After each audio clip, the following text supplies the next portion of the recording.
Chers professeurs, chers apprenants et apprenantes, bonjour. Bienvenue dans cette nouvelle chaîne YouTube, mes leçons de français, que j'espère très bien que chacun va s'y retrouver. Pour vous, chers élèves, je vais mettre à votre disposition toute une panoplie d'astuces qui vont vous permettre de maîtriser la langue de Molière en termes de conjugaison, grammaire, lexique, lecture et ainsi de suite. Pour vous, chers collègues, je vais essayer de mettre à jour avec vous des scénarisations, des modélisations de l'apprentissage des activités séquentielles, des projets séquentiels. Il s'agit principalement des 4 activités: la lecture, la langue en tant qu'objet d'enseignement, l'oral et la production de l'écrit. Dans cette chaîne également, je vais mettre à votre disposition, chers à tous,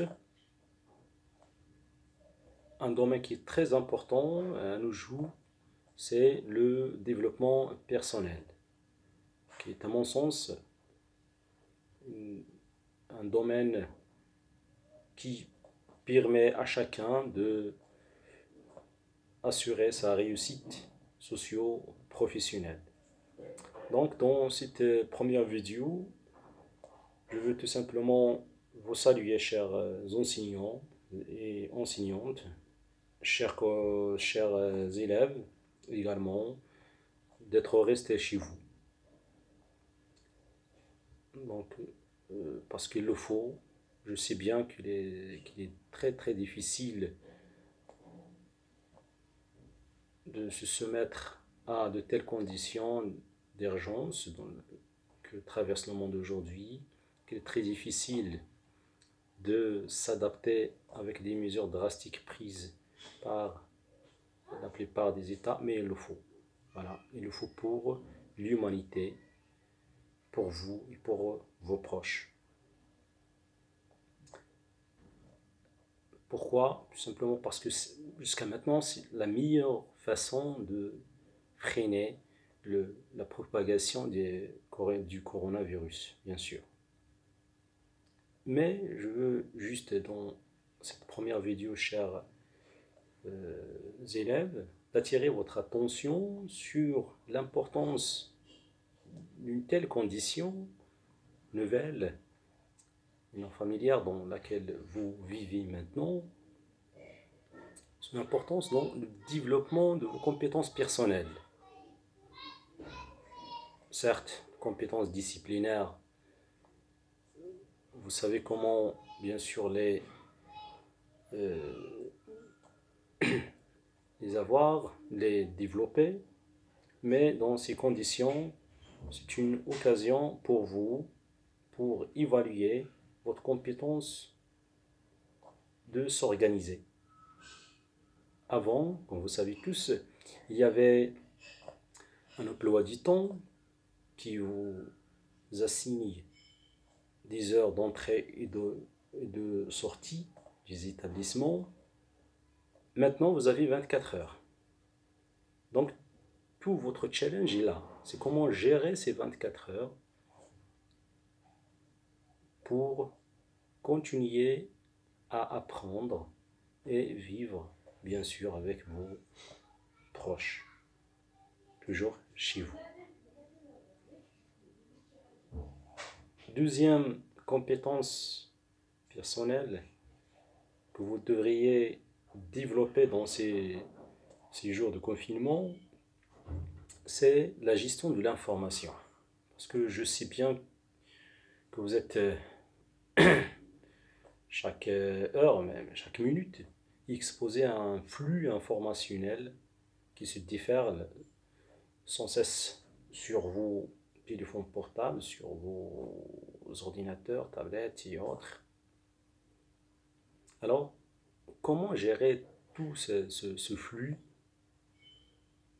Bien sûr, ça demande très très grande maîtrise sur le niveau méthodologique, surtout. Voilà ce que je vais essayer d'éclaircir avec vous par la suite. Une autre compétence que j'aperçois clé, que vous pouvez également développer dans de telles conditions, c'est votre sens d'adaptabilité. Et croyez-moi, ce sens de l'adaptabilité, c'est l'une des compétences personnelles, interpersonnelles également, comme une compétence sociale, qui est très très requise dans le monde du travail aujourd'hui. Donc, il résume tout ce qui précède, votre sens de l'organisation, votre sens de gestion de l'information, etc. Tout ça, on peut l'englober dans une seule compétence, c'est votre sens de l'adaptabilité. Bien. On va passer maintenant, chers élèves, chers collègues, au comment.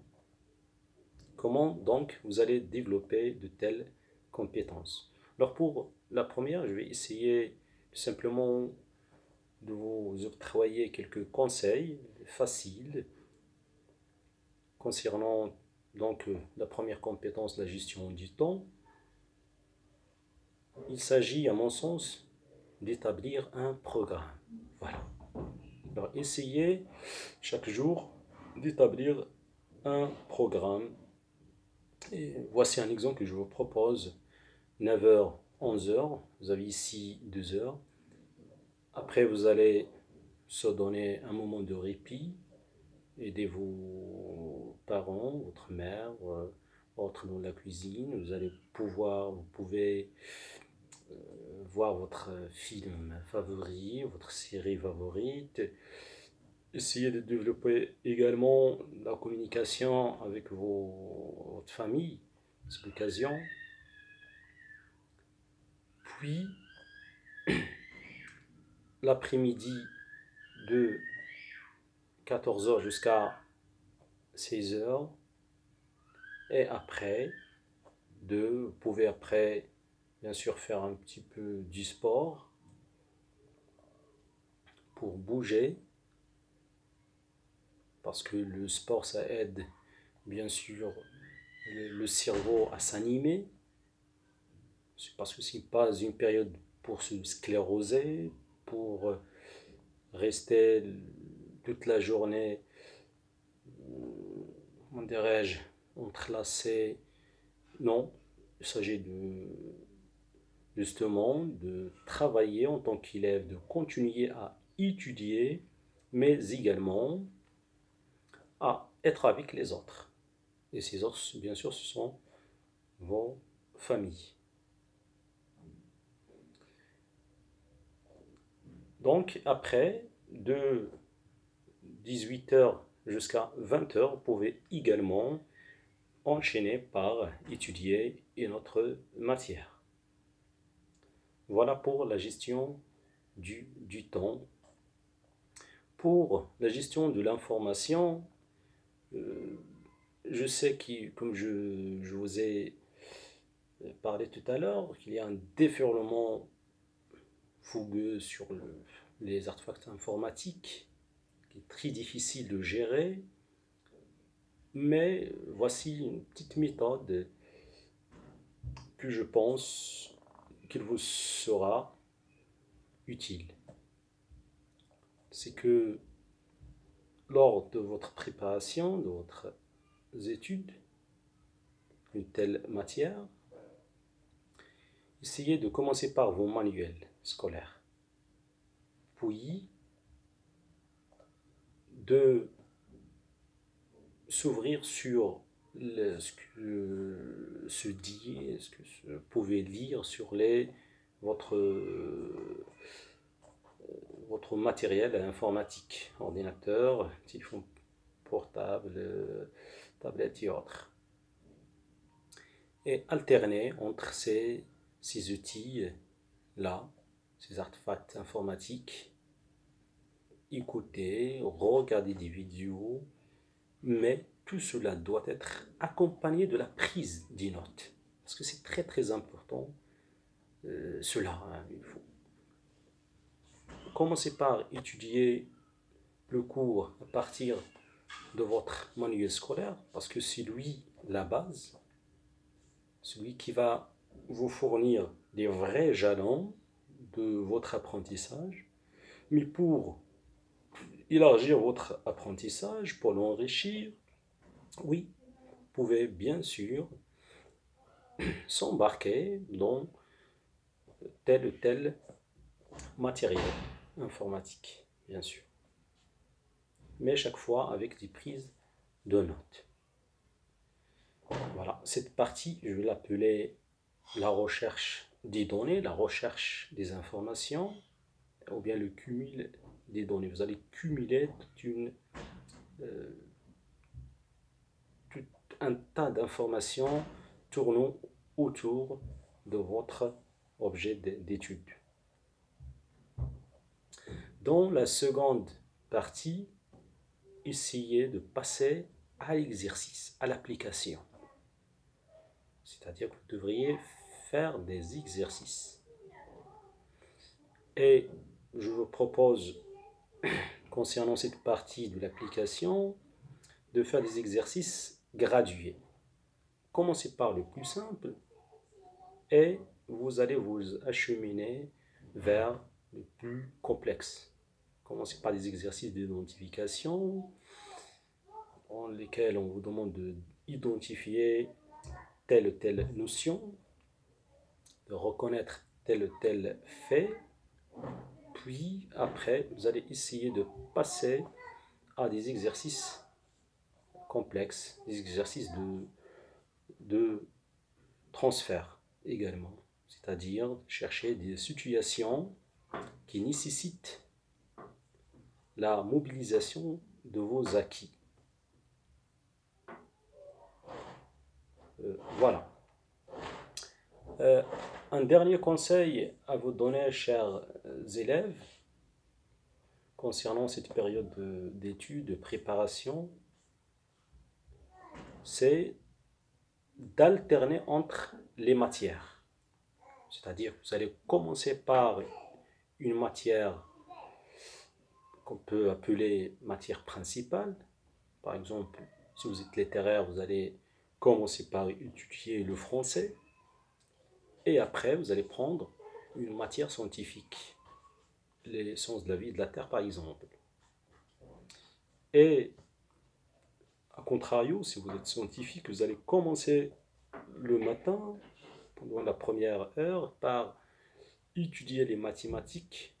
Et après, vous allez bifurquer vers la philosophie ou autre. Tout en sachant, chers élèves, que toutes les matières se valent, toutes les connaissances se valent. Voilà. Voilà pour cette première vidéo dans laquelle j'ai essayé de vous accorder quelques conseils pour gérer cet état, ces conditions d'urgence que traverse le monde. Vous, chers élèves, nous aussi, les enseignants et les enseignantes, nous sommes à votre disposition, bien sûr, tout le temps pour vous fournir des aides que j'espère qu'il vous sera très utile. Alors, le fait de rester chez vous, je vais revenir sur ce point très important, le fait de rester chez vous est catégorique. Voilà. Parce que jusqu'à maintenant, c'est la meilleure façon pour freiner la propagation du coronavirus.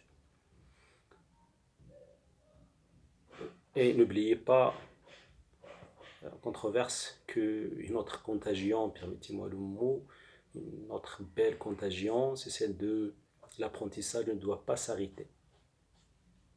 Voilà.